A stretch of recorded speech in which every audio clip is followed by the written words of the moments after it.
दिए की एक नई ट्रिक बताते हैं। तो हमने ये बड़ा वाला दिया लिया है और इस बड़े दिए का हम बहुत अच्छा यूज़ करने वाले हैं। तो हमें पहनाना है इसे मोजा। तो आपने यदि कभी दीपक को इस तरह से मोजा पहना कर नहीं देखा है तो आज ज़रूर पहना कर देखें। तो इस तरह से हमने मोजे को पहनाया है। तो अब हम सबसे पहले इस दिए में धूप बत्ती रख देते हैं। खुशबूदार अच्छी सी धूप बत्ती हम इस दिए में रख देते हैं। और अब इसमें हम रखेंगे थोड़ा सा अच्छा वाला कपूर। तो कपूर भी हमें इसमें रख देना है। और इसमें हम अभी एक चीज़ और ऐड करेंगे और इसमें डाल देनी है हमें 5-6 लौंग। और बस इस तरीके से हमने दिए में इसे कर दिया है। और इस दिए को हम डालेंगे सॉक्स में और सॉक्स से इस दिए को अच्छे से हम बंद कर देते हैं। आप कपड़ा भी ले सकते हैं लेकिन कपड़े के अंदर वो बात नहीं होती है जो सॉक्स के अंदर होती है। सॉक्स अच्छे से इसे बांध लेता है।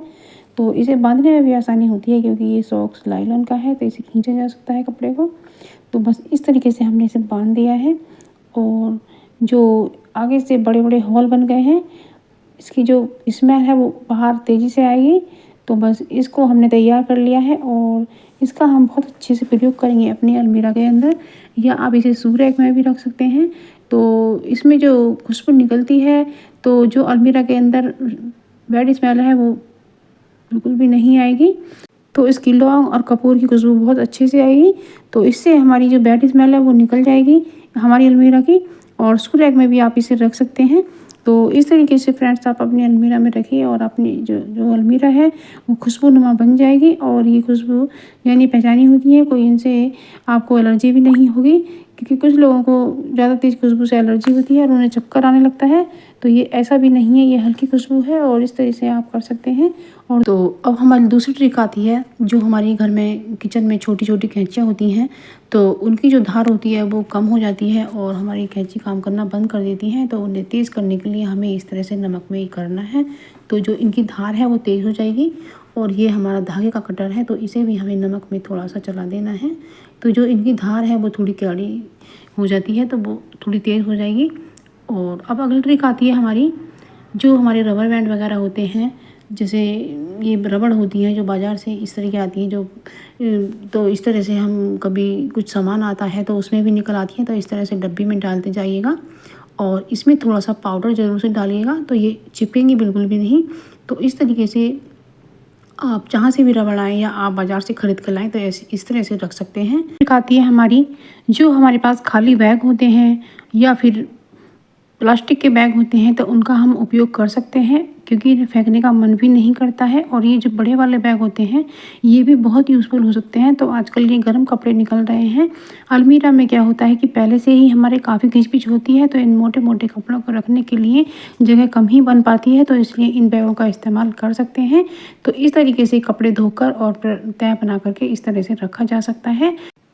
और हर सदस्य के कपड़े अलग ही बैग में रखे जाएं तो वो आपस में मिलेंगे भी नहीं और ना ही इनकी तह खराब होगी और ना ही ढूंढने में परेशानी होगी। तो कई बार ऐसा होता है हम सभी कपड़े एक जगह रख देते हैं और ढूंढते ढूंढते हमारा काफ़ी समय बर्बाद हो जाता है। हम कभी ऑफिस या किसी काम से जा रहे होते हैं तो वहाँ भी लेट हो जाता है। तो इसलिए ये बैग बहुत यूज़फुल हो सकते हैं। इन्हें बिल्कुल भी ना फेंकें और इस तरह से अपने सामान को रख सकते हैं। ट्रिक आती है हमारी, तो इसमें हम जो दिए हमने साफ़ किए हैं इसमें एक दिया रख देते हैं और हमें अच्छे से इसे गर्म करना है। तो इसे अच्छी प्रकार से गर्म कर लेना है। तो फ्रेंड्स, इस वीडियो में जो भी ट्रिक आपको बताई जा रही हैं सभी फॉलो करने योग्य हैं। आप इन्हें ज़रूर से फॉलो कीजिएगा। तो दिया हमारा अच्छे से गर्म हो गया है और हमने एक कटोरी ली है और उसके नीचे रखी है हमने प्लेट और इसमें हम गर्म दूध डाल देते हैं। दूध हमारा बॉईल किया हुआ है और इसमें चीनी भी मिक्स है और इसमें इस दिए को हमें डाल देना है। तो इस तरीके से आपका कुल्हड़ वाला दूध तैयार हो जाएगा। तो फ्रेंड्स, इसे आप थोड़ा ज़्यादा गर्म कीजिएगा, मेरा हल्का कम गर्म रह गया है। इतना गर्म कीजिएगा कि जिससे दूध उबलने लगे डालते ही। तो इस तरह से आपके जो ये दूध है इसमें कुल्हड़ वाले दूध का टेस्ट आ जाएगा। तो इस तरीके से आप इन दियों का यूज़ कीजिएगा। तो ये बहुत ही यूज़फुल ट्रिक है और दूध में बहुत ही टेस्ट बन जाता है। तो ये ट्रिक भी आपको ज़रूर पसंद आएगी। अब अगली ट्रिक आती है हमारी। आपने एक फ्राई पैन लिया है और उसमें लिया है हमने पानी और इस पानी को हमें करना है गरम। और इस तरीके से हमने गरम किया है और बस पानी गरम हमारा हो गया है और हमने लिया है एक प्लेट और उसके ऊपर ही हम फ्राई पैन को रख देते हैं। और बस हमें लेना है नींबू और यदि इसके अंदर जो रस है वो डाल सकते हैं। और इस नींबू को भी हमें इसके अंदर ही इस तरीके से कर देना है, जो इसके अंदर जो भी इसके अंदर नींबू है या फिर ऊपर का भी जो छिलका है उससे जो चीज़ें इसमें निकल कर पानी में मिक्स होगी तो उससे ये वो भी बहुत हमारे काम आएगी। तो इस तरीके से हमें नींबू को कर देना है और थोड़ी देर के लिए इसमें पानी में ही हमें पड़ा रहना देना है। और इसमें डालना है हमें नमक, तो और इसमें डालना है हमें बेकिंग सोडा। तो इसमें हम नमक और बेकिंग सोडा डालने के बाद जो रिएक्शन होगा उसका भी हम बढ़िया सा यूज़ बताएंगे। बस इस तरह से मिला देना है और इसमें जो रिएक्शन हो रहा है उसी रिएक्शन से जो हमारी ये दूध की चाय की चलनियाँ होती हैं। दूध में अक्सर क्या होता है कि जब हम चाय बनाते हैं तो उसमें चाय जमती चली जाती है और उससे एक लेयर सी बन जाती है, जिससे हमारी चलनी बहुत गंदी लगने लगती है और उसमें बैक्टीरिया भी पनप सकता है। और जब हम दूध छानते हैं तो उसके भी कुछ पार्ट चलनी के अंदर फंसे रह जाते हैं, जिससे हमारी चलनी पीली लगने लगती है। तो हमें इस तरह से चलनियों को रखने के बाद इनके ऊपर डालना है और इस तरह से हमें नींबू भी इनके पीछे इस तरह से मल देना है और बस हमें इन्हें 10 मिनट के लिए इसी पानी में छोड़ देना है। और छोड़ देने के बाद आप देखेंगे कि आपकी जो चलनियाँ हैं इसमें जो फंसी हुई चाय की पत्ती या दूध के पार्ट्स हैं वो सब फूल कर निकलने लगते हैं। और बस हमें टूथब्रश की सहायता से इस तरह से हमें इन्हें थोड़ा थोड़ा रगड़ देना है। तो इस तरह से जो बराबर में इसके किनारी सी बन जाती है तो वो किनारी सी सब हट जाएगी। और इस तरीके से जो जोड़ होता है चलनी का, तो यहाँ पर भी हमें ब्रश से अच्छे से रगड़ना है। तो इस तरह से जो चलनियाँ हैं हमारी बिल्कुल क्लीन हो जाएंगी और आपकी जो चलनियाँ हैं बिल्कुल चकाचक शाइन करने लगेंगी। और इस तरीके से आप अपनी चलनियों को बहुत अच्छे तरीके से साफ़ कर पाएंगे और इसमें ज़्यादा मेहनत भी नहीं लगती है और बड़ी आसानी से हो जाता है। और यदि आपके पास नींबू नहीं है तो आपके पास यदि मट्ठा होता है जो दही का बनाया जाता है, जो खट्टा मट्ठा हो, उसको भी आप चलनी पर लगा सकती हैं। तो खाली मट्ठे को लगा करके 10 मिनट छोड़ दीजिएगा और उसमें पानी बिल्कुल मत डालिएगा और उसके बाद अपनी चलनी को रगड़िएगा, तो उससे भी आपकी जो चलनियाँ हैं बिल्कुल साफ़ हो जाएंगी। तो उससे भी आप अपने छानने की चलनियों को साफ़ कर सकते हैं। ये बहुत यूज़फुल सी ट्रिक है और इसे हमें जो चलनियों का पीछे वाला पार्ट होता है उसमें जो गंदगी जमा हो जाती है वो इसके पर से साफ़ करते समय वहाँ नहीं जा पाता है, तो वो गंदी रह जाती हैं। तो इस तरह से हमें टूथब्रश से ही साफ़ करना चाहिए। तो इसमें जो गंदगी फंस जाती है किनारी में सब निकल जाती है। तो ये बहुत यूज़फुल सी ट्रिक है, आपको ज़रूर पसंद आएगी। और आगे के हिस्से में भी इस तरह से हमें मल के सारी गंदगी को निकाल फेंकना है, क्योंकि जब हम चाय बनाते हैं और चलनी के अंदर जब गंदगी रह जाती है वो सब हमारी चाय में ही छनकर आ जाती है, तो ये हमें बीमार भी बना सकती है। तो इस तरह से देख सकते हैं फ्रेंड, चलनी हमारी बिल्कुल चमकदार हो गई है। तो इस तरह से आप अपनी चलनियों को साफ़ कीजिएगा। ये बहुत यूज़फुल सी ट्रिक है, आपको ज़रूर पसंद आएगी। तो फ्रेंड्स, जब आपको कुछ ऐसी टिप्स मिल जाती हैं जो आपके काम को आसान करें और घर की ही चीज़ों से आप अपना कर पाएँ और 1 रुपये का भी उसमें खर्चा ना आए, तो कितना अच्छा होता है। तो मैं नई नई वीडियो लेकर आती रहती हूँ, आप देखते रहिएगा। तो फ्रेंड्स, आप इस वीडियो को देखने के बाद अपने दिए और चलनियों को बिल्कुल साफ़ सुथरा कर सकते हैं और नाइफ़ को भी। तो फ्रेंड्स, मेरी तरफ से आपको शुभ दीपावली और मिलते हैं एक नई वीडियो में। आती है हमारे जो किचन में चाकू होते हैं, तो इन पर क्या होता है, हम सब्ज़ी काट कर इस तरह से रखते रहते हैं लेकिन उन पर थोड़ी गंदगी की परत जमती रहती है। तो इनको साफ़ करने के लिए हमें क्या करना होगा, तो हमें एक प्लेट में इन्हें रख लेना है और इसके ऊपर डालना है हमें बेकिंग सोडा, जो कि हमारे किचन में अवेलेबल रहता है। ये सभी घरों में मिल जाता है।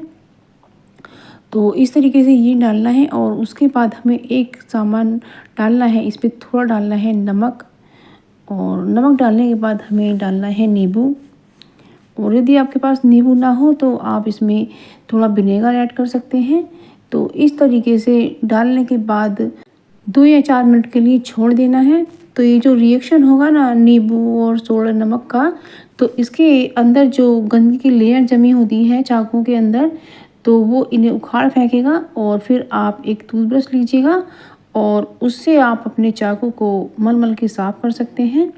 तो आप देख सकते हैं मैंने काफ़ी देर के लिए इन्हें रख दिया है और वो धीरे धीरे जो इस पर गंदगी की मैल जमा है तो बस वो उखड़ कर तैयार है। और हमें टूथब्रश से इसको अच्छे से साफ़ कर लेना है।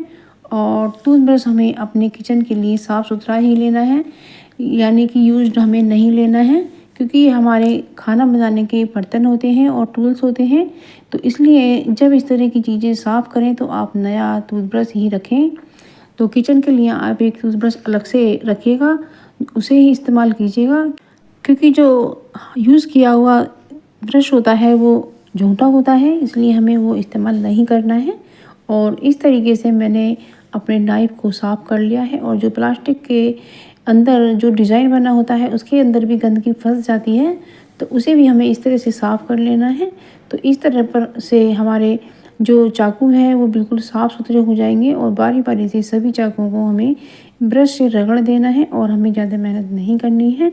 और बस हल्के हल्के हाथ से इस तरह से कर देने पर सारी गंदगी निकल जाती है और इस तरह से हमारे जो चाकू हैं वो बिल्कुल चकाचक चमक जाते हैं और वो शाइन करने लगते हैं और साफ़ सुथरे हो जाते हैं। और जब हम अपनी वेजिस को कट करते हैं तो सही रहता है, क्योंकि खाने पीने की चीज़ें होती हैं। तो इस तरीके से आप जो साइड में गंदगी जमा हो जाती है उसे भी इस तरीके से निकाल फेंकिएगा। तो इस तरह से हमारा जो चाकू हैं वो बिल्कुल साफ़ सुथरे हो गए हैं, जैसा कि आप वीडियो में देख पा रहे हैं। तो इस तरीके से फ्रेंड्स आप भी अपने चाकू को साफ़ कीजिएगा। तो देख सकते हैं आप कितनी चमक बरकरार है और कितनी जो साइड में लेयर थी वो सब हट गई है। तो नींबू और नमक कुछ ऐसा रिएक्शन करते हैं और सोडा कि अपने साथ इनमें जमी गंदगी को उखाड़ फेंकते हैं और बस ब्रश से करने के बाद हमारे चाकू साफ़ हो जाते हैं। तो ये बहुत ही यूज़फुल सी ट्रिक है, आपको ज़रूर पसंद आएगी। अब अगली ट्रिक आती है ब्रश को लेकर। ये जो कपड़े धोने का ब्रश होता है तो जो इसके ब्रिसल होते हैं उसके अंदर बाल फंस जाते हैं, तो उन्हें निकालने के लिए हमें लेना है ख़राब टूथब्रश और इस तरीके से हमें बालों को निकालना है। तो आप देख पा रहे हैं कितने सारे बाल इसमें निकल कर आए हैं। तो इस तरीके से हमें ब्रश को साफ़ करना है। तो इसमें काफ़ी सारे बाल फंस ही जाते हैं, तो हमें ख़राब टूथब्रश को फेंकना बिल्कुल भी नहीं है। तो इस तरीके से इसका यूज़ हमें करना है और इस तरीके से हम कपड़े धोने के ब्रश को भी साफ़ कर सकते हैं। वैसे तो टूथब्रश का बहुत इस्तेमाल है, जो बाथरूम की टैप होती है उसे भी इसे साफ़ किया जा सकता है। और काफ़ी सारे यूज़ हम इस टूथब्रश से लेते हैं, इसे बिल्कुल भी फेंकना नहीं चाहिए। बहुत यूज़फुल सी ट्रिक है, आपको ज़रूर पसंद आई होगी। ट्रिक आती है फ्रेंड्स, ये जो चूहे होते हैं ये घर में बहुत ज़्यादा नुकसान करते हैं, लेकिन इन्हें मारना कोई भी नहीं चाहता। इन्हें बिना मारे भगाना तो सब चाहते हैं। तो अब एक नई रेमेडी लेकर आई हूँ। तो मैंने सबसे पहले एक प्लेट ली है, सबसे पहले मैंने 1 बड़ा चम्मच इसमें आटा लिया है। इसके आटे के अंदर हम डालेंगे हरी मिर्ची, और हरी मिर्ची हमें तीखी वाली ही लेनी है। तो इस तरीके से ये मेरी तीखी मिर्ची है, बहुत ही ज़्यादा तीखापन है, तो मैं ये हरी मिर्ची बारीक बारीक काट करके इस आटे में मिला देती हूँ। अब हमने लिया है ये एक्सपायर पड़ा हुआ बेकिंग पाउडर। पर चूहों के पेट में जब ये जाएगा तो चूहों को ईचिंग होगी और पेट में दर्द होगा, चूहे बाहर की तरफ ही भागेंगे। और इसमें एक डाल देती हूँ मैं क्लिनिक प्लस का थोड़ा सा शैम्पू। तो ये भी ऐसा रिएक्ट करेगा कि चूहों को बाहर को भागने को मजबूर हो जाएंगे और वो बिना मारे घर से बाहर चले जाएंगे। और इसमें थोड़ा सा हैंड सैनिटाइज़र डाल रही हूँ। यदि अच्छी तरह से मिक्स करने के बाद में मैं थोड़ा थोड़ा पानी डाल करके इसे एक सॉफ्ट डो बना लेती हूँ। तो फ्रेंड्स मैंने तो घर में थोड़ा एरिया है, मैंने इसलिए 6 गोली ही बनाई हैं। गोलियों को वहाँ डालूंगी जहाँ चूहे आते हैं। इसे चूहे खाएंगे तो वो खाकर बाहर की तरफ ही भागेंगे। तो मैं